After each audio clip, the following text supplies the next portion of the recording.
Hi everyone! Today on behalf of the Public Health Youth Association of Canada, I'll be discussing immunizations, specifically addressing vaccine hesitancy.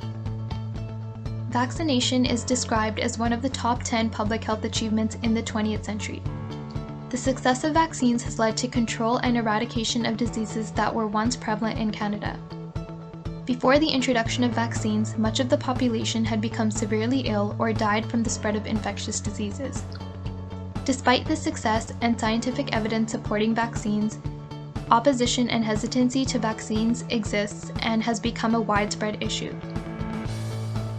The World Health Organization defines vaccine hesitancy as a delay in acceptance or refusal of vaccines despite availability of vaccination services. Criticism of vaccines began back in the 1800s when smallpox was spreading rapidly. Edward Jenner was met with public criticism when he introduced the idea of infecting children with lymph from a cowpox blister to protect them from smallpox. At this time, parents were objecting to the idea because of sanitary, scientific, and religious reasons. Other anti-vaxxers expressed their distrust in medicine and Jenner's ideas about disease spread. The Vaccination Act, which ordered mandatory vaccination, enforces penalties for vaccine refusal. This led to the formation of the Anti-Vaccination League, who believed the Vaccination Act violated their personal liberty and demanded the right to control their bodies. Since then, several anti-vaccination movements have risen and influenced the world, causing vaccine hesitancy. Evidently, smallpox was eradicated through a global vaccination campaign conducted by the World Health Organization in the mid-1900s, making it the only human disease to be eradicated and proving the efficacy of vaccines. More recent vaccine controversies are surrounding the safety of diphtheria, tetanus, and pertussis immunizations and the measles, mumps, and rubella vaccine. Due to this opposition, many recent outbreaks of measles, mumps, rubella, and pertussis have been linked to under-vaccinated communities. So, why are people hesitant about vaccines now? There are several reasons why many individuals are on the fence of refusing vaccines. Some are concerned about additives in vaccines that may cause potential harm to their bodies. Others were concerned about overwhelming their immune systems or vaccines causing long-term health problems that may arise in the future. Much of the public also relies on recommendations from their healthcare providers. However, over 1/3 of vaccine providers in Canada have reported feeling unsure about vaccines.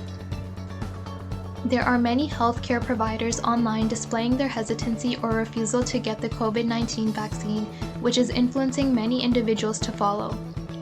Several individuals rely on the internet for information about immunization. This is concerning as information online, especially social platforms, is predominantly negative and can be inaccurate. They also tend to leave out the main benefit, which is absence of disease. This results in an increased disbelief of vaccine efficacy and doubt in pharmaceutical companies.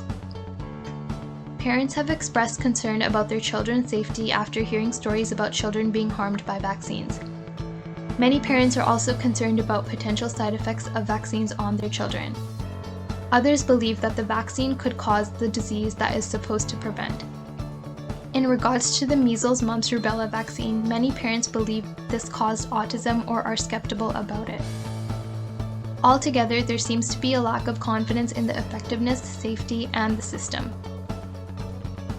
Some actions public health and healthcare organizations have been and should be doing to address vaccine hesitancy include presenting vaccination as the default approach in preventing spread of infectious diseases, being honest about side effects.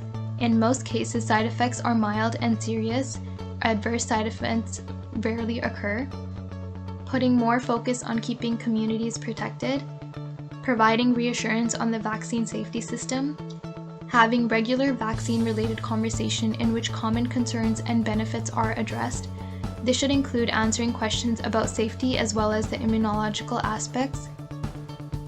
Providing credible online sources for individuals to read and learn more about vaccines, and educating children, youth, and adults on the importance of immunization for health and disease prevention.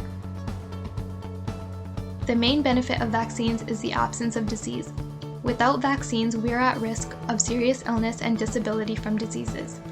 Therefore, the COVID-19 vaccine is encouraged to protect ourselves as well as those around us. Here's a couple of credible resources to learn more about immunizations. I hope this video has been informative on the topic of vaccines and is helpful to you or anyone you know that would love to learn more. Thank you for listening, and be sure to check out other videos by the Public Health Youth Association of Canada.